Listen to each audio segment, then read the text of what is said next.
for the longest time kasi parang ngayon naman gumawa yung Star Cinema ng isang teen barkada na medyo may horror, may comedy, may pagtigilig. So parang kailan ba yung muling movie nila? I believe Pangandang Hating Gabi pa, yung parang tropa na napunta sa isang lugar tapos may nananakot sa kanila. So feeling ko something to look forward to yung kailan ulit nila makikita yung ganong klaseng pelikula na yung mga hottest na teen stars natin ngayon magkakasama sa isang pelikula. Tapos may mga nananakot, may suspense, may comedy, tapos siyempre may kilig between Kalina and Daniel. So dahil nag-iisa pa siyang horror movie sa NMFF, yun, feeling ko parang dapat wag nila mag-miss kasi I'm sure na hopefully, siyempre, pag hindi sila siya ginagawa. Yung pagka-horror niya kasi hindi naman hindi naman siya parang feng shui na talagang hardcore na horror. Siyempre, dahil medyo bata yung mga artista namin, gusto namin yung audience sila, siyempre yung mga younger viewers yung pwedeng manood yung bata. So, hindi naman siya hardcore na horror. May kulat, hindi ko kasi bakit natatakot ako baka mag-giveaway kasi first full length na horror Una ko si Info isang episode lang ito ngayon isang buong pelikula siya. So feeling ko yung dynamics lang na baka bata yung bida as compared to yung mga lumang pelikula ng Star na pag nag-horror sila usually adult yung mga bida, diba? Ngayon parang puro teenagers tapos sila yung mag-solve ng problema. Pero syempre, may underlying story dun sa mga pamahiin na yun na mga binahirate nila. So parang may resolution din in the end. Kumbaga, device siya. Kumbaga yun yung basic na yun yung naging problema nila. Meron silang sinuway, meron silang hindi ginawa. Pero meron palang kwento behind the story. Bakit nangyayari sa kanila yun. Ano natin natin? 24? Derek, how's he working with the lead stars, Daniel and Catherine? Kumusta Siyempre, naman? kay Catherine, naka-work ko siya at Going Bulilit days pa. So, naninibago ako dahil ngayon pa lang ulit siya nakatrabaho na yung team na siya, yung talagang dalaga na siya. Nakakatuwa lang dahil nakita ko siyang mag-grow na actress. Natutuwa ako dahil bata pa lang siya. Nakikita-kita na namin sila ni Julia before. Sabi yung mga pwedeng maging leading lady talaga in the future. So, happy ako for her dahil narating niya yung status niya ngayon. Mag-32 na kayo, si Miles Ocampo kasama ko rin, sila CJ, mga Going Bulilits na alumnus ko rin. Sila Dom, si Michelle, one screen lang, sila Janos, Shaina, Paolo. So nakakatuwa dahil maganda yung cast na nakuha namin. Tapos naayos yung schedule nila in a way na magagamit ko sa movie. Hirap lang kami dahil talagang yung schedule nila, grabe, lahat sila may ginagawa. Pero we were able to work around it. Tapos, ayun, hopefully maganda yung kalabasan ng mga pinagagawa namin. Kailan po kayo probably nagsimula talaga? Nag-start nakalimutan ko na. Kailan pa kami nag-start? I think around July, nag-start na kami, July. And then, natigil na kami for about a month dahil hindi na sila script. Tapos nagpapapilot na sila nung Got to Believe. Oh yeah, mga ganun. Yun nga lang, yung problem talaga, na makikita mo yung mga artista mo talagang sumisegue from taping, shooting, taping ulit. So yun, buhay artista na hindi mo maiwasan. Pero sikat kasi sila ngayon, so talagang panahon nila ngayon kaya ginagawa nila lahat ng makakaya nila na mapuno lahat ng mga schedules nila.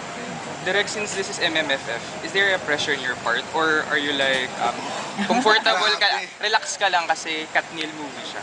Hindi, syempre nung in-offer yung movie, horror siya kasi sabi ko lahat ng pelikulang ginawa ko, pwede sa The Reunion, tawag dito, hindi forward siya talagang, ilabas yun ng konti, forward saan ako komportable. Like yung Reunion, comedy siya, pero meron pa rin angulo ng barkada, yung mga relationships nila.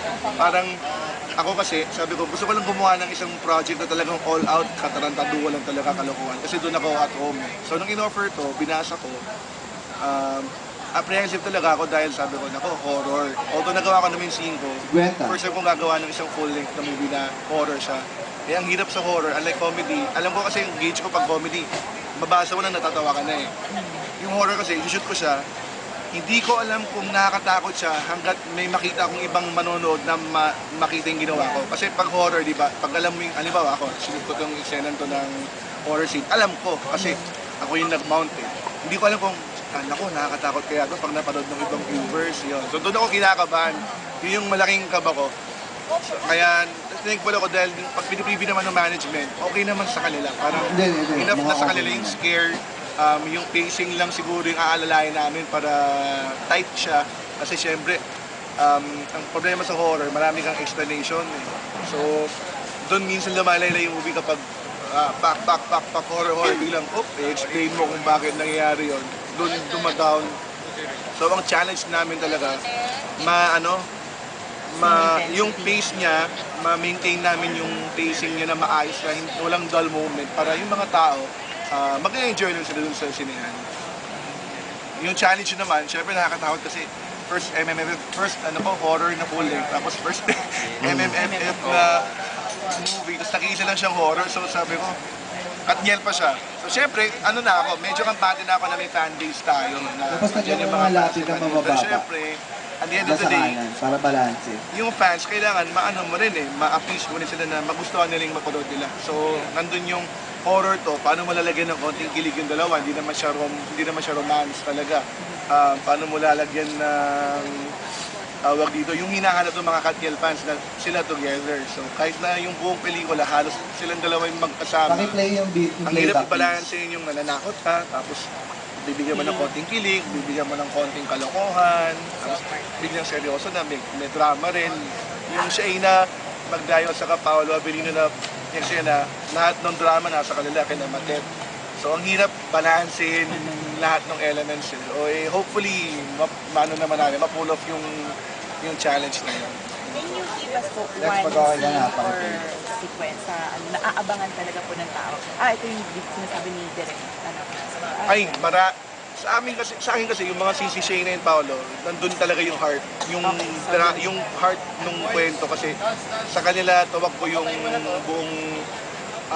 buong backstory nung horror part.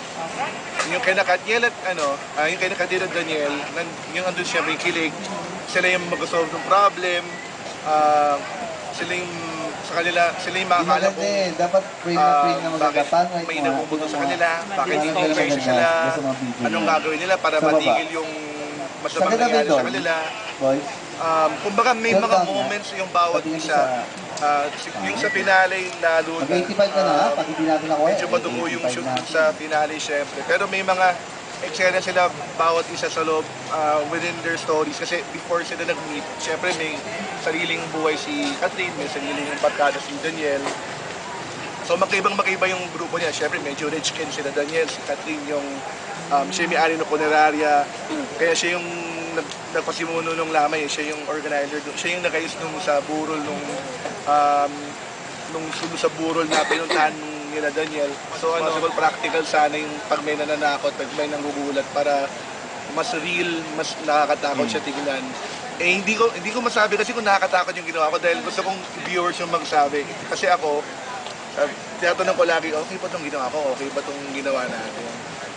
Siyempre, at the end of the day, ako pa rin yung sana may dinagdag pa ako ng itong shot, sana may kinuha na lang itong angulo. Kasi pag director ka, meron ka na sa utak mo, pero siyempre, pag nag-shoot ka na, ang daming factors na okay, ito lang yung magagawa mo talaga, ito lang yung kaya mong makunan, or yung coverage na nasa utak mo, isi-simplify mo dahil medyo mahirap gawin. So ako, parang siyempre, may mga ilang set pieces dun sa movie na alam kong happy ako dahil yun na sa utak ko. Pero merong mga iba na parang siyempre ako, sa director, feeling ko, pwede pa akong dumagdag. Pero doon sa mga nakapanood, direct, okay naman, maganda yung ginawa nyo. So, ako, sana magustuhan lang talaga ng tao yung ginawa namin. Kasi, hindi ko masabing na siguradong matatakot kayo, siguradong... Ako kasi parang, I'm sure naman na may horror, may suspense yung matatakot sila. Pero sila na yung mag-judge dun sa movie. Basta ako, mag-enjoy lang yung mga fans nila, yung mga viewers ng MMFF na mahilig dun sa mga gulatan, sa mga takot. Yun, sana matuwa sila dun sa ginawa namin. Pero if you were to write it, yung slant niya pa rin is horror or barkada Actually, movie? How do you... parang barkada horror siya eh. Kasi hindi siya kasing, yung tone niya, hindi siya kasing seryoso ng mga direct Chito Rollo na movies na talagang malalim yung backstory, yung talagang may babal siya sa suspense eh, kasi konti lang yung characters niya. Ito kasi medyo... Pull out nga, sagad nga, patingin lang. Boys, sige, sagad Yung nga. in-aim ko na Pull out, fake pull nung out. una, Gusto ko makita parang apat na monitor. slasher Apat na na monitor. slasher Apat tas na Asian monitor. horror ng content. Parang gusto kong i-merge yung Tingnan natin, oo. creepy siya pero at the same time Sige, tapos, may humor pa rin. Swing Tas down. may suspense pa rin siya kasi Pull may siya, pumamatay swing sa right. kanila. Bira kasi yung, di ba usually pag slasher, Bira ang ka pumamatay sagad. totoong tao. Dito, medyo ano siya, nakasagad na baba. ah, Patingin. hindi mo alam kung multo ba siya or spirito ba siya or demonyo ba siya. Yun, parang Ha? supernatural yung pumamatay. So, Okay, nahirapan lang akong babae. i-merge yung dalawa. Pero yun yung talagang target ko na medyo Asian horror siya na Bawal slasher tayo flick basura. na Hollywood yung bilis niya.